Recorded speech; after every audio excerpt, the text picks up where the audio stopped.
Bonjour et bienvenue dans C'est l'écho, le rendez-vous de l'économie charentaise. Aujourd'hui, on va parler d'un marché parfois mal connu, celui des carrières et de l'extraction de la pierre. Un marché qui est très dynamique et important dans la région et sur lequel évoluent de belles entreprises charentaises. J'ai justement avec moi sur ce plateau pour en parler Juliette Chauvière, qui est responsable RSE chez Garando, dont le siège social est à Cherves-Richemont. Bonjour. Et Benoît Audouin, coprésident des carrières Audouin, basé à Graves-Saint-Amand. Bonjour. Bonjour. La Fédération des industries extractrices de minéraux, l'UNICEM, vient de publier une enquête pour essayer de savoir ce que les maires pensaient aujourd'hui, et tous les élus locaux d'ailleurs, des carrières, à quel point celles-ci ont encore mauvaise image ou non. Et le syndicat de branche alerte sur un point, la Nouvelle-Aquitaine est aujourd'hui la deuxième région de France en termes de consommation de granulats, mais pourtant on ne cesse de perdre des carrières. On peut le voir sur l'écran, on est passé dans les années 2000 de 900 carrières en Nouvelle-Aquitaine à 500 en 2022. Donc une vraie perte du nombre d'entreprises. On va essayer de décrypter tout ça ensemble. Qu'est-ce qui freine aujourd'hui le développement des carrières? Quelles sont les contraintes qui pèsent aujourd'hui sur le secteur? Et pourquoi certaines disparaissent? Comment se porte le marché?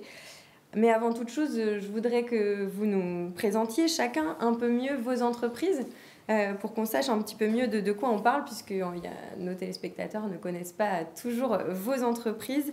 Juliette Charrier-Garando, par exemple, aujourd'hui, c'est combien de carrières? Donc le groupe Garando, ça représente une quinzaine de carrières, dont 9 sont situées en Charente. On a également en Charente-Maritime, en Haute-Vienne et en Gironde. On extrait à la fois des roches éruptives, mais aussi du calcaire, du gypse et des sables et graviers. Dans ces carrières, on représente à peu près 3,5 millions de tonnes par an de granulats extraits. Et donc ça sert à quoi? Donc c'est roches éruptives ou... Roches éruptives. Ben voilà. Il y a différentes catégories. Et après, donc, les granulats qu'on produit, on va dire, ils ont des applications très, très larges et très variées, selon leur qualité, selon leur origine géologique. Et donc, évidemment, ça sert pour tous les travaux, les terrassements, les voiries, les réseaux, mais aussi le béton, évidemment. On met des granulats dans le béton, du sable et des granulats. Et puis également pour les industries, et puis pour toutes sortes d'applications auxquelles on ne pense pas toujours, mais on peut faire aussi des enrochements dans de nombreux endroits. On fait de l'amendement agricole également. Et puis par exemple aussi les voies ferrées, on met du caillou sur les voies ferrées pour tenir les voies ferrées. Donc voilà, il y a de nombreuses applications. D'ailleurs, Garando, vous produisez aussi du béton et vous avez une partie matériaux, si on prend l'ensemble du groupe. Effectivement, le groupe, à l'origine, c'est un carrier, mais il a développé également des activités dans la production de béton prêt à l'emploi et préfabriqué. Et également, il a des magasins de matériaux, des négoces de matériaux. D'accord. Benoît Audouin, l'entreprise Audouin, donc, que vous gérez et vous coprésidez avec votre frère, Vincent. Tout à fait. C'est combien alors de carrières, vous, Audouin, aujourd'hui? Alors nous, on a une vingtaine d'arrêtés préfectoraux et on a 8 carrières en activité qui dépendent de ces arrêtés préfectoraux pour la transformation et la production de roches calcaires et de sable et gravier principalement. Dans le département 16, Charente-Maritime 17 et Gironde 33. D'accord. Donc pareil, les mêmes usages. Vous, c'est... Mêmes usages. Nous, notre chiffre d'affaires se décompose à peu près entre 60 et 70% pour les négoces de matériaux. Donc tous les magasins de négoces de matériaux, on livre des sables, des graviers, des calcaires. Pour la fabrication du béton, donc BPE. Également pour la préfabrication, fabrication de parpaings, de tuyaux armés en béton. Ça, c'est l'activité principale de livraison chez Audouin. Et le reste, que nous, on est petit en roche massif, contrairement à nos collègues Garando. Et donc le reste, qui est un produit complémentaire pour nous, le reste de notre chiffre d'affaires, c'est du travaux public. L'utilisation travaux publics. D'accord. Justement, comment se porte le marché aujourd'hui? On sait que le marché du bâtiment et notamment de la construction neuve, il est plutôt en récession. Qu'en est-il pour vous au niveau des carrières? Il est à l'image du marché, comme vous l'avez dit. La branche négoce de matériaux, donc 30% de notre chiffre d'affaires, c'est du moins 25%. Aujourd'hui, les négociants souffrent énormément par le manque d'activité, effectivement, de pavillons neufs, de construction de maisons individuelles. Il n'y a pas beaucoup de construction. Le marché du BPE, mauvaise presse, puisqu'on entend parler de débétonisation de plus en plus. On va dire que le marché du BPE aujourd'hui atteint à peu près moins 20%. Le BP, TPLR... donc les bâtiments publics. Pardon ? BP. BPE, béton prêt à emploi. Le béton prêt à l'emploi. Voilà. Donc c'est moins 25 l'activité négoce, moins 20 l'activité béton prêt à emploi. Et on va dire que le TP, avec la météo, semble repartir un petit peu. Mais bon, on souffre aussi de 4 mois de météo compliquée, donc on souffre comme tout le monde. Du côté de Garando, c'est la même chose. Le marché, pour vous, il se porte comment ? Oui, on observe les mêmes choses que chez nos confrères. Hein. C'est-à-dire qu'effectivement, le marché du bâtiment souffre beaucoup et on le voit au niveau de nos négoces de matériaux. Hein. Et le marché du TP résiste quand même mieux et la commande publique est encore présente. Donc voilà, donc c'est assez contrasté, mais c'est sûr qu'en plus, la météo actuelle ne fait pas non plus de bien aux chantiers hein, qui ont été longtemps à l'arrêt. Donc là aussi, voilà, des conditions compliquées, une conjoncture compliquée en ce moment. Et on le sait, l'un des gros enjeux pour tous les carriers, pour pérenniser votre activité, ça reste quand même d'obtenir les autorisations pour continuer à avoir des gisements. On sait que ce n'est pas éternel, qu'au bout d'un moment, ça se tarit. Comment ça se passe je crois que justement, chez Audouin, vous êtes en train de renouveler ces autorisations. Comment ça se passe ? Mais comme tous les confrères, on est en perpétuel renouvellement d'arrêtés préfectoraux existants ou extension de carrière. On essaie de s'y prendre de plus bien en avant parce que c'est compliqué aujourd'hui. Je vois pas beaucoup d'ouverture de carrière. Les extensions, ça commence à devenir aussi compliqué. Ça confirme les chiffres que vous disiez. Hein. On a perdu plus de 50% des carrières depuis donc, les années 2000. Il y a un réel souci, non pas de géologie, de ressources, qui est, je pense, assez présente et assez riche dans notre département, mais il y a surtout un souci d'accessibilité au foncier et à ces autorisations qui sont de plus en plus compliquées par des contraintes administratives de plus en plus lourdes et compliquées également. Oui, parce que quand vous les obtenez, c'est pour combien ? Pour 30 ans ? Ouais, c'est 15 ans, 30 ans. 30 ans, c'est le maximum, je pense. Oui. Effectivement. Donc, c'est plutôt du 15 ans, je pense, en moyenne. Et en moyenne, c'est combien de temps pour obtenir une autorisation telle que celle-là ? Ça dépend de la complexité du dossier, mais c'est vrai que c'est difficile de mettre moins de 5 ans pour obtenir un renouvellement d'autorisation. Et pour une ouverture, ce qui arrive là aussi, Benoît le disait, extrêmement rarement, c'est au minimum 10 ans. Donc on est sur des durées très importantes parce qu'on a, des contraintes réglementaires et puis on a des études à fournir. Hein, études de quoi alors ? Études écologiques, études environnementales. Hein, donc on va étudier toute l'écologie des milieux. On va aussi faire des études hydrogéologiques. Donc tout ça compose l'étude d'impact qu'on devra fournir dans le cadre de notre dossier. Et puis, on a aussi la réglementation de l'urbanisme. Nos projets doivent être compatibles avec les PLU qui sont de plus en plus présents sur le territoire.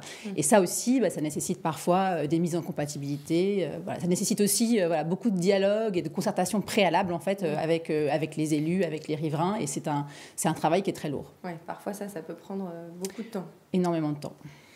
Et vous espérez que le schéma régional des carrières, puisque donc il est en train visiblement de s'achever, ce schéma régional des carrières, c'est assez nouveau. Vous m'expliquez qu'avant il y avait des schémas départementaux des carrières. Qu'est-ce que ça va apporter d'avoir un schéma régional ? Alors justement, est-ce que ça va favoriser ces implantations ou ces renouvellements ? Alors, je vais dire qu'on a un sentiment mitigé par rapport au schéma régional des carrières. On peut dire qu'il a quand même une qualité, c'est qu'il reconnaît le besoin en matériaux, puisqu'il y a une étude en fait, qui va justement étudier pour les 10 prochaines années les besoins du territoire de Nouvelle-Aquitaine. Et la Nouvelle-Aquitaine, c'est un territoire sur lequel il va y avoir un accroissement de population. Hein. Et donc, sachant qu'on consomme à peu près 7 tonnes de granulats par habitant par an, on a besoin de granulats. Et donc ça c'est un peu le constat du schéma régional des carrières. Après, malheureusement, c'est quand même un schéma qui est un schéma de contrainte et qui a tendance à contraindre les carriers et peut-être à apporter de la complexité à des dossiers qui sont déjà très complexes. Donc on est un peu déçus parce qu'on espérait que ce serait un schéma justement qui accompagne plus qu'il ne contraint. Voilà. Ça aurait dû simplifier les choses et ça ne va pas forcément être le cas. Pour compléter ce que dit Juliette, dans les documents que vous avez vus du syndicat, c'est quand même un schéma qui est demandé par l'État et donc son service technique qui sont Redreal et qui a été commencé en 2017. On est en 2024 et on est toujours dans l'attente un jour peut-être d'un schéma qui soit cohérent pour tout le monde et surtout pour nous. Et qu'on comprenne bien du coup, parce que ce qui ressort aussi de l'enquête du syndicat, c'est que la consommation, finalement, malgré qu'aujourd'hui il y a ces soucis dans le bâtiment et cette récession dans certains domaines, les besoins en granulats, visiblement, c'est toujours 40 à 42 millions de tonnes par an à l'échelle de la Nouvelle-Aquitaine, ce qui est resté à peu près stable. Et donc, il y a un réel besoin, il va bien falloir le combler, sinon on va pas réussir. Et c'est quoi le risque si on n'a pas les autorisations qui vont en face ? Le risque, c'est qu'il y ait moins de carrières, c'est que les carrières ferment, et donc moins de carrières. Et qui dit moins de carrières, ça veut dire que les granulats vont venir de plus loin, et donc voilà, les camions vont faire plus de distance. Et ça a un vrai impact, puisque déjà, ça va renchérir le coût des granulats, puisque tous les 50 km, le coût de revient du granulat double. Donc voilà, donc ça a un impact financier, évidemment, mais ça a aussi un impact, évidemment, sur les émissions de gaz à effet de serre.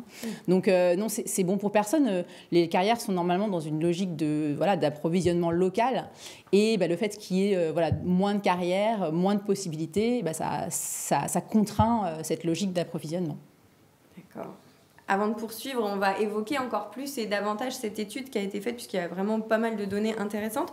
Je voudrais qu'on jette simplement un œil à la start-up du mois. Il s'agit d'Ancover ce mois-ci. 2 jeunes passionnés de pêche ont lancé leur entreprise de fabrication de leurres de pêche innovants qu'ils vendent en ligne depuis Châteauneuf. Ils atteindront bientôt le millier de références. Olivier Roubin est allé à leur rencontre. On regarde. Le nom de la société, c'est quoi? C'est Ancover, donc A-N-K-O-V-E-R. On est obligé de l'épeler. Ouais. On est obligé de l'épeler. C'est basé à Châteauneuf-sur-Charente, côté d'Angoulême, entre Angoulême et Cognac. On s'est rencontrés autour de cette même passion à la fac, et puis voilà, au final... On allait plus à la pêche qu'à la fac. Et après, on a fini nos études en l'été 2022. On a créé l'entreprise en septembre. C'est ça. On a commencé la production l'été 2023, le temps de tout mettre en place, de trouver les bons fournisseurs, le matériel, etc. Donc c'était une production un petit peu manuelle, on se trouve juste... Et là on a commandé des machines un petit peu plus conséquentes, donc qui ne vont pas loger. Donc on déménage dans la région. Voilà. La petite spécificité ingénieure, c'est que du coup on arrivait à modéliser les produits qu'on avait en tête, donc déjà ça c'était pratique. Et donc on s'est dit qu'on pourrait produire les leurres en France, déjà ça c'était un premier point. C'est pas le cas de beaucoup de marques. On avait des idées un petit peu d'innovation. Oh, c'est ça. Pour l'instant on les a pas forcément sorties, on allait sur du assez classique, mais on a pas mal de... aussi quand même des produits pour pêcher le thon qu'on a un peu modifiés, mais les innovations on va les sortir avec le temps. Puis on avait des amis qui faisaient déjà un peu de matos comme ça dans leur garage un peu pour prototyper, donc ça a été assez facile d'allier la modélisation 3D, le prototypage, et puis du coup on s'est formé sur la production, et donc maintenant... Puis là on va se former du coup sur les étapes un peu plus industrielles, du moins avec des machines sur des meilleurs rendements, et voilà, donc ça on va... Pour l'instant... dès qu'il y a une commande magasin, ça représente beaucoup d'heures de production, et c'est plus possible. Il y aura encore, de toute façon, même si on a des machines, il y a un moment quand on peint et tout, c'est un par un, chaque produit passe dans nos mains. C'est surtout lui qui modélise, donc je sais pas, on va penser à un leurre, on va peut-être faire un petit dessin sur le papier. Après il faut mettre ça en forme. On le met en 3D, une voilà. fois qu'il est modélisé en 3D, on vient lui apporter on va déjà le tester pour voir si il correspond à ce qu'on veut en termes d'action, etc.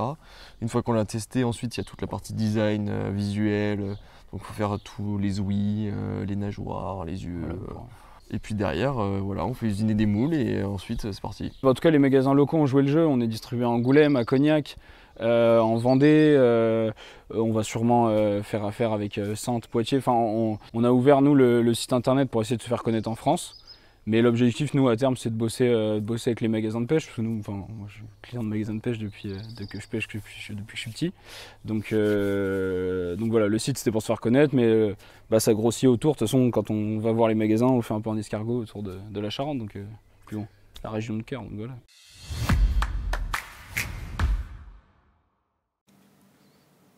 On est de retour sur le plateau de Séléco où on parle aujourd'hui des carrières.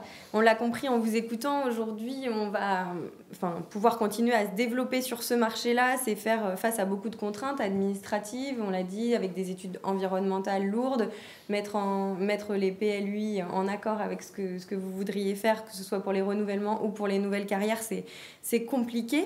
Il faut des équipes, il faut du monde pour pouvoir justement faire face à ces contraintes-là, administratives, environnementales. Benoît Audouin.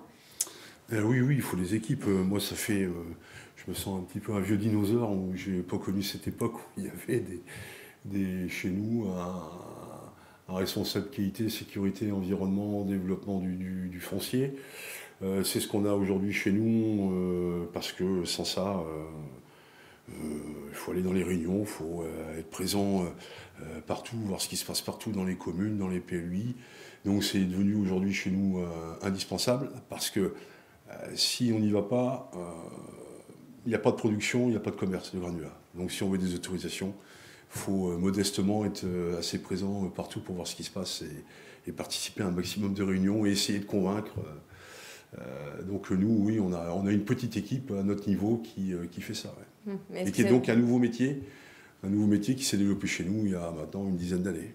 Et est-ce que ça veut dire du coup qu'il faut quand même avoir les reins assez solides et être aujourd'hui des entreprises d'une certaine taille pour pouvoir faire face à ces contraintes-là? Est-ce que les petites carrières, même familiales, encore plus petites que les vôtres, évidemment que vos groupes à vous, qui sont déjà conséquents, elles ne peuvent pas survivre? C'est aussi pour ça qu'il y a eu beaucoup de fermetures.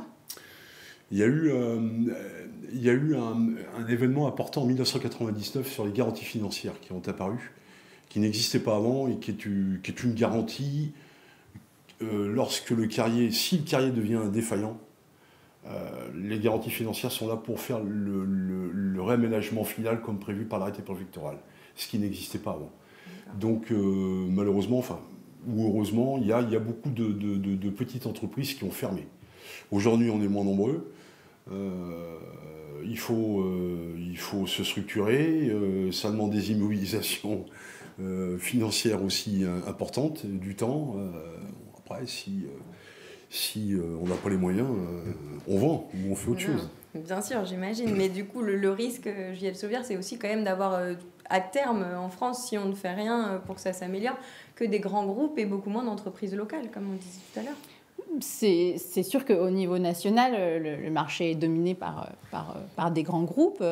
Après, c'est quand même, je pense, un secteur où il y a toutes sortes d'entreprises de toute taille. Mais c'est vrai que pour le chef d'entreprise, si c'est une petite entreprise, ça nécessite d'investir du temps et de l'argent sur la compréhension de la réglementation, le suivi de la réglementation. Et c'est vrai que ça peut être assez lourd. Et il faut être motivé pour le faire si on n'a pas les équipes pour. Et en plus, vos entreprises, à votre échelle, c'est de l'emploi local et notamment en milieu rural. Vous employez combien de personnes, rappelez-nous, dans les carrières? Alors, sur les carrières, ça représente à peu près 200 personnes, en comptant les carrières, sans compter les services support. Après, nous, le groupe Garant 2, c'est un peu moins de 700 personnes. Mais c'est vrai qu'on a des carrières sur des communes, c'est presque la seule activité de la commune, parce que ce sont des toutes petites communes. Donc c'est vrai que c'est un emploi rural, pas un gros emploi, parce que les carrières, il peut y avoir une seule personne, ou il peut y en avoir sur les plus grosses carrières, on a jusqu'à 30 personnes. Donc c'est pas beaucoup d'emplois, mais c'est de l'emploi. Et après, il y a de l'emploi indirect qui est généré. Notre syndicat estime que pour un emploi direct, on peut générer 1 à 5 emplois indirects. Donc, ça génère de l'activité aussi, effectivement, pour le monde rural. Et jetons un œil alors de plus près à cette enquête qui a été réalisée justement par l'UNICEM. On va montrer quelques chiffres. 71% des maires aujourd'hui ont conscience que les besoins en matériaux vont se maintenir, voire augmenter dans les années à venir. Donc, c'est ce qu'on disait, que la demande est forte. Par contre, 64% des élus des communes qui n'ont pas de carrière ont des craintes vis-à-vis d'un projet de carrière, alors qu'à l'inverse, 85% des maires qui ont déjà une carrière sur leur commune déclarent que la carrière est une bonne chose pour leur commune. J'ai envie de vous faire réagir à ces 3 chiffres-là qui sont quand même relativement révélateurs. Est-ce qu'aujourd'hui, il y a encore une mauvaise image des carrières auprès des élus comme des riverains d'ailleurs? Oui, il y a toujours... c'est des mots, c'est carrière comme décharge, c'est pas des mots sexy. Donc, c'est à nous, on a pris conscience qu'il fallait s'ouvrir. Avant, on vivait, vivons cachés, vivons heureux. Aujourd'hui, on est obligé de s'ouvrir, on est obligé de dire ce qu'on fait, de faire ce qu'on dit. On a adhéré à des chartes environnementales, on fait beaucoup de choses. Nous, on communique beaucoup sur les dinosaures d'Anjac qui ont été trouvés dans nos carrières. L'entreprise Garando a fait des découvertes aussi fantastiques. Les maires qui ont conscience qu'il y a des besoins matériaux qui vont se maintenir, c'est bien. Qui vont s'augmenter dans les années à venir, j'espère. Après qu'un maire qui n'a pas de carrière chez lui... et des craintes, ils craignent quoi? Et des craintes, c'est normal, puisqu'il voit aujourd'hui beaucoup d'articles à charge. Ils craignent quoi? Le bruit? C'est quoi le bruit, la poussière? Qu'est-ce qu'on craint d'une carrière? Le trafic de camions? Le trafic de camions, le bruit, la poussière. Même si aujourd'hui, les tiers de mine, par exemple, mais c'est des choses aujourd'hui qui sont inévitables, mais qu'on sait maîtriser.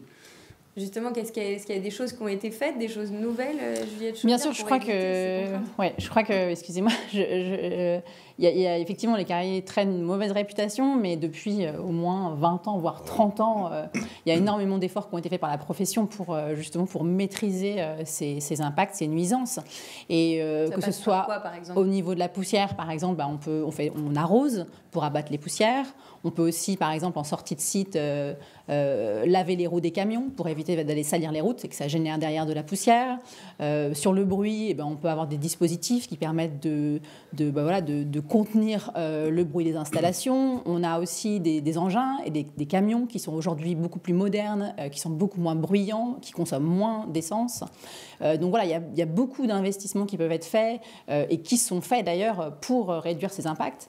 Et puis après, je crois qu'on a aussi, comme le disait Benoît, une politique d'ouverture et surtout d'échange, de concertation, qui fait que quand il y a un souci avec un voisin, on a tout de suite le réflexe d'échanger, de discuter avec lui pour voir comment résoudre le problème et pour que la situation se stabilise. Et c'est pour ça que on le voit, en fait, finalement, les carrières s'intègrent bien dans l'environnement, puisque finalement, les maires qui ont des carrières sur leur commune disent que finalement, globalement, les choses se passent plutôt bien. Donc donc c'est qu'effectivement, ça fait peur, mais en fait, une fois que la carrière est là, on se rend compte que c'est pas si terrible. Ouais, c'est plus de la méconnaissance, selon vous, aujourd'hui, et encore peut-être un manque ou une image, quoi, qui est encore... C'est ça. Et aujourd'hui, en tant qu'acteur de ce secteur, alors vous plaidez pour quoi? C'est vraiment la simplification des démarches administratives, des études? C'est quoi votre principal souhait? Le principal souhait, c'est que toutes ces contraintes qu'il y a dans les PLUI, dans les documents d'urbanisme qui sont de plus en plus restreintes, qu'on nous laisse un petit peu de place pour qu'on puisse exploiter. Après, on subit la situation, on ne va pas changer beaucoup de choses, mais moi je voudrais juste revenir pour compléter sur la crainte, parce que j'ai vécu ces moments-là. On avait une association, on a toujours une association avec qui on s'est battu, heurté, parce qu'on n'avait pas on comprenait pas les leitmotifs de chacun, c'était l'association Charente Nature. Aujourd'hui, on a des gens qui votaient contre tous les projets de carrière à l'époque. Aujourd'hui, on a discuté, on s'est ouvert, on a compris leur motivation, ils ont compris nos motivations. Aujourd'hui, je pense qu'on a, y compris la Maison Garando, des très très bonnes relations. Ils nous font progresser. On leur ouvre nos carrières, on voit les récréations de biotopes, de faune et flore. Donc c'est aujourd'hui un acteur qui vote, à moins qu'il y ait un souci important, qui vote pour une carrière. Il y a 10 ans, il votait contre les carrières. Donc ça, pour moi, c'est toujours une image importante et une évolution importante.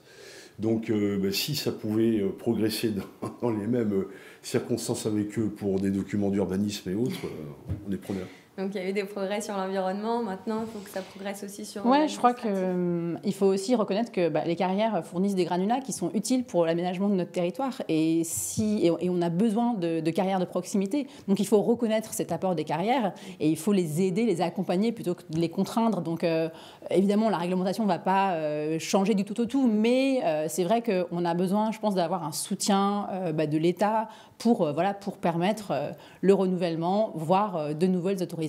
Aujourd'hui, il y a du recyclé, mais ça ne couvrira jamais le besoin qu'il y a en termes de granulats neufs, quand même. Le recycler, c'est quelque chose d'important et le recycler se développe, va se développer, mais c'est vrai que ça reste la portion congrue et donc ça reste une petite part des besoins. Et donc, on a besoin d'avoir une production de granulats naturels par ailleurs.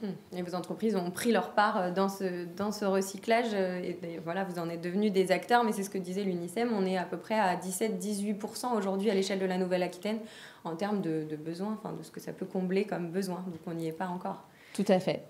On a besoin de granulats naturels également. Et ben, espérons que ça continue. Merci à tous les deux d'être venus en parler avec nous aujourd'hui sur ce plateau. Avant de se quitter, je voudrais qu'on jette un œil à la page Entreprendre du jour. Et ce mardi, on vous parle d'Hydro Invest, entreprise de 16 salariés basée à Angoulême et spécialisée dans les études hydrogéologiques. Elle aide ses clients pour la mise en place de nouveaux forages, mais aussi pour les contrôles de forages existants. Et fait aussi des mesures sur les cours d'eau de surface, notamment pour tout le département de la Charente. Sa spécificité, c'est qu'elle a, depuis sa création, toujours développé et fabriqué elle-même ses propres outils de mesure avec de nombreuses innovations. Aujourd'hui, le bureau d'études se développe et recrute pour faire face à une demande grandissante. C'est à lire aujourd'hui dans Charente Libre. Et on termine comme chaque mois par l'agenda éco.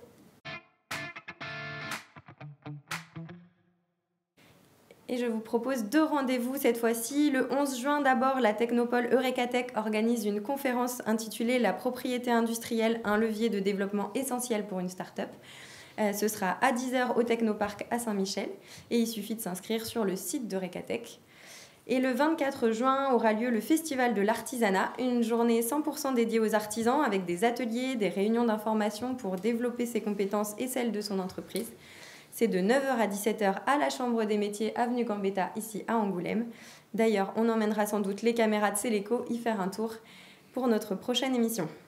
Merci encore une fois à tous les deux d'avoir été avec nous. Merci. Bonne journée à tous. Moi, je vous dis à dans un mois donc pour le prochain Céléco. En attendant, on se retrouve dans le journal. Bonne journée.